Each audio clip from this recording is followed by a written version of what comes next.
Commas is a suburb of Portland, sitting just on the Washington-Oregon border, and is where Matthew Wade has chosen to call home. I lived here for a few years now. I've never had any problems with any neighbors. Everyone's pretty stereotypically Washington, very friendly, 420 friendly, you know, a really chill environment. One snowy night, Matthew notices an unfamiliar car parked in his apartment complex on his way back from work. Pulled into my spot. I noticed a car in the spot next to mine, so my downstairs neighbor's spot. I go inside, just playing some video games with my friends. I hear a pounding on my door. Low key in the back of my mind, I'm thinking, oh no, starting to get a little bit worried. And I put my phone camera on record, and then I slid it in my pocket because I had a feeling that something was off. I open the door and I hear is this your rig? Hey, is this your rig down here? Huh? That's not my car, bro. He had already made up in his mind that it was mine, my rig. You didn't give me a chance to answer. I just asked you a question, bro. Dude, and don't what even... you told me was, yeah, it's your car. It's not my car, bro. Get out of my face. What? I was almost immediately able to tell that this guy was drunk, even without his behavior. You could smell it. Dude, You hear what drunk. I said? You are drunk. I'm not drunk at all. I can smell it on you. You're an idiot. Okay, well, it's not my car. There was definitely part of me that was a little afraid. I mean, my back is against a wall. It's the staircase, him, me, and my front door. My car's not that space. Did you read the number? I don't care about the number, dip. Okay, cool. I'm telling you right now. Go. Move that Go. car. At this point, it's very obvious to me he's not in his right mind.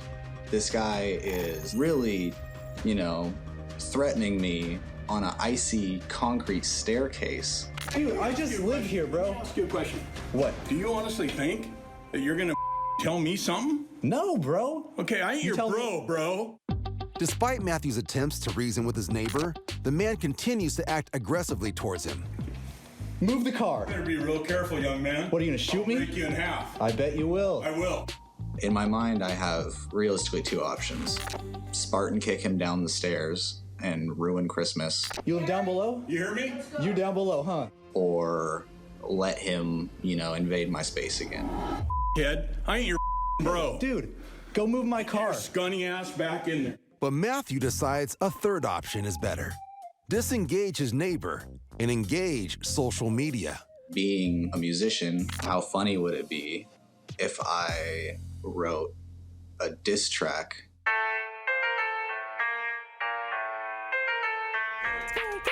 You don't care about the numbers, yeah, I could've told you that. Cause the rolls up in your neck are really racking up the stats. You've been pounding on my door, I'm doing dishes with my cat. But the funny thing about it, I ain't hear it through the gas. Sugar Shane made the beat and now I'm taking off the trash. Listen to the woman Gary before I catch up on your ass. Got some boots up on my feet and I don't think you want the hands. Cause I got the high ground and I don't think he's Superman. Wade's diss track goes viral online and is streamed more than 1 million times. With his newfound internet fame, Matthew reflects back on the incident in his own kind of way. This experience has definitely changed my opinion on neighbors. The good ones are so much better than I ever would have appreciated prior to this. And the bad ones can sometimes create some really funny content for you. I already made money off of you, so thank you and congratulations. Akron, Ohio, nicknamed the rubber capital of the world, is a peaceful town south of Cleveland, and a place Lauren Valdez has called home her entire life. I actually grew up in this neighborhood. My mom lives 4 houses up. Everybody that lives here pretty much still lives here. I have a really good relationship with all of my neighbors, honestly, because they've known me since I was a little girl. They're kind of like family. But just because Lauren's neighbors are like family, it doesn't mean family drama doesn't end up on her doorstep. We were actually getting ready to leave to go to my sister's house to have dinner, and I see this vehicle pulling up weirdly in front of my husband's vehicle. I'm like, what is going on? And then I see them jump out and jump up on my husband's truck, and I'm like, what the is going on? What the are you doing? That's my husband's truck! Alright.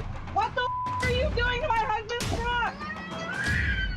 And they just start beating the out of his truck, and I'm just like screaming like, what the are you doing? Hey! Do you even know who my husband is? I was so confused. I'm like, did my husband make somebody mad? What is going on? Is this just like a random attack? Why are you guys doing that? I was personally scared because I had no idea why they were doing it, who they were. I didn't know if they had guns and then they were gonna beat the truck up and then shoot me. Hey! What are you doing? I was screaming and cussing, and I was pregnant, and had I not been pregnant, things probably would have went a lot differently. As the vandals prepare to take off, they have one final message for Lauren. Brother!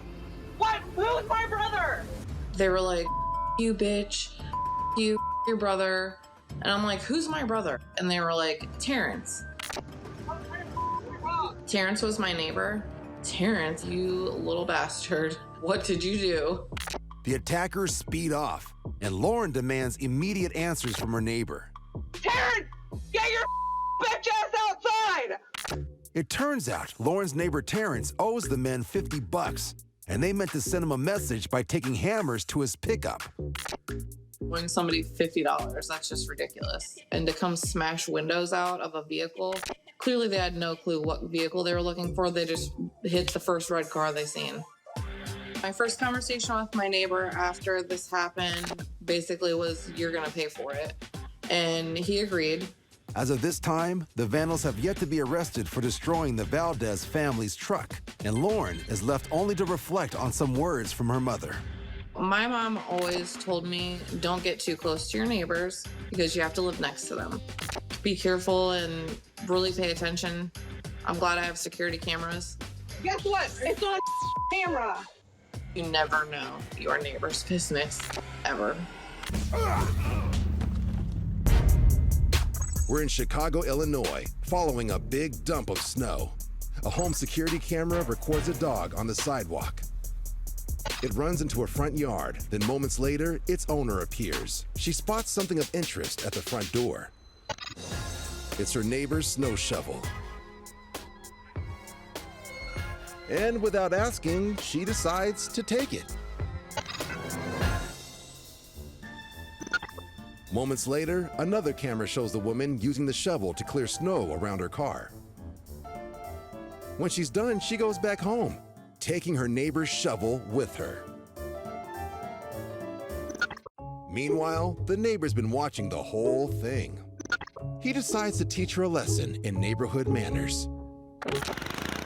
First, he fires up his snowblower and proceeds to completely rebury the woman's car. Then he takes back his shovel. Later, the woman discovers the payback and has to dig out her car, armed with only a broom. The shovel owner says he would have gladly lent his neighbor the shovel, if only she'd taken the time to ask. But break the good neighbor code in Chicago, and revenge is a deep dish served very cold.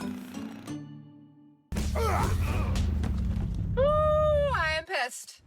New Zealander Sasha Poldma has a problem.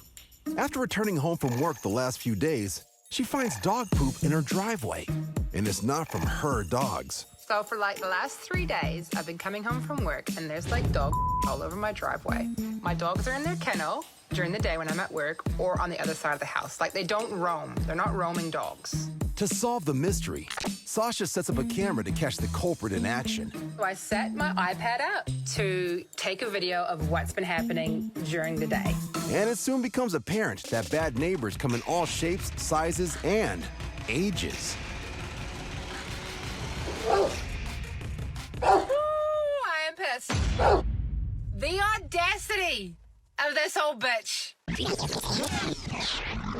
This lady from next door comes with the on her shovel.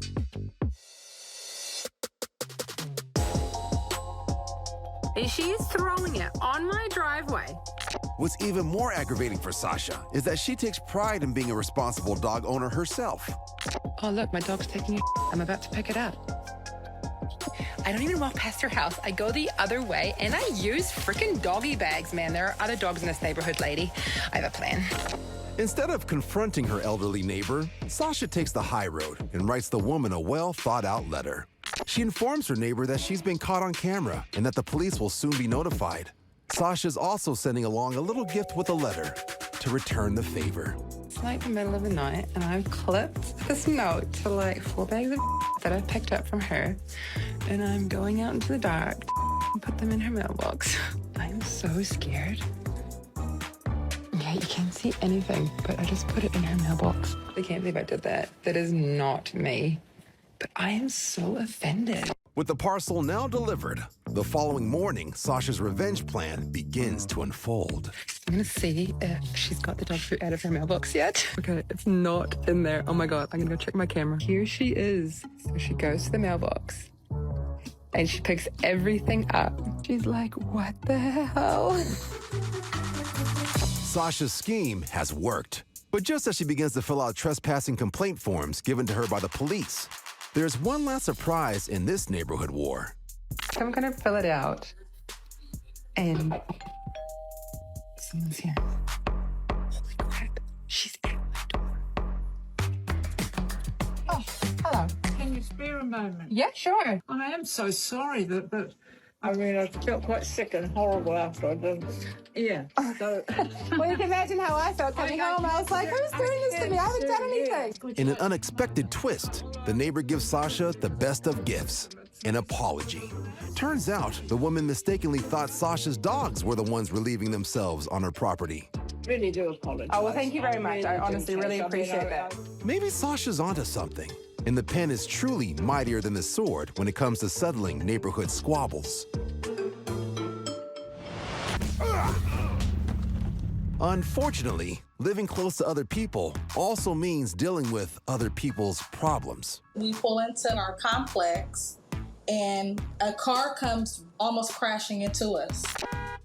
Literally trying to come in, and this lady decided to not let us in.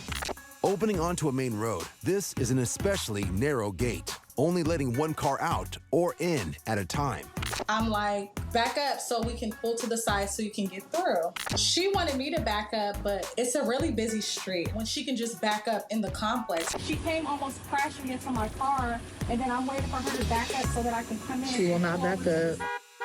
This lady is very confrontational. She's just pretty miserable. This kind of stuff actually happens all the time. This isn't the first time Shayna's neighbor has played rolling roadblock at the expense of her neighbor's freedom. She starts with everyone, and this is definitely her MO. Holding up the cars that was trying to get in. More than 10 minutes go by. By now, she's blocking not just Shayna from coming in, but all of her other neighbors from going out. At this point, management comes. There's a line of people behind me. She refuses to speak to the man. Other neighbors try to reason with the woman, but just like their cars, they get nowhere. I'm like, is something going on with her? She's just sitting there. Determined to maintain her dominance over the driveway, the woman deliberately ignores all of her neighbors as she stubbornly refuses to move her car. There are 4 spots over here that you can pull back into. There are 4 spots. They just want to come in. They just need you to back up. There's a lot of people. Because we knocked on her window. Clearly, you don't have nowhere to go. That's when she started crying. She's crying. She's crying because you asked her to move. I am appalled. Like, is this lady serious? This same lady starting all of this with those crocodile tears? Finally, as the sun sets, the woman caves when someone threatens to call the police. She agrees to move her car, but the dramatics don't end there. She's finally doing what she should have did hours ago. Her hour-long standoff comes to an end. As a parting shot, the woman takes photos of Shayna's license plate, although no one seems to know why. Please let her leave. At the end of the day, Shayna and all of her neighbors can now laugh at their shared parking lot drama. This is my first time ever having an altercation with a neighbor, but I was gonna hold my ground. Y'all can leave. After I won the little ordeal, I started seeing some of the neighbors say, right on. Well, almost all of her neighbors. I saw this lady 2 days ago, and she's walking Like this, put her head down. I don't care. She doesn't run past my mind. She doesn't pay my bills. It just was something unfortunate that happened, but I had to make a point. Girl, bye. She lost. Girl, you going viral, I promise you.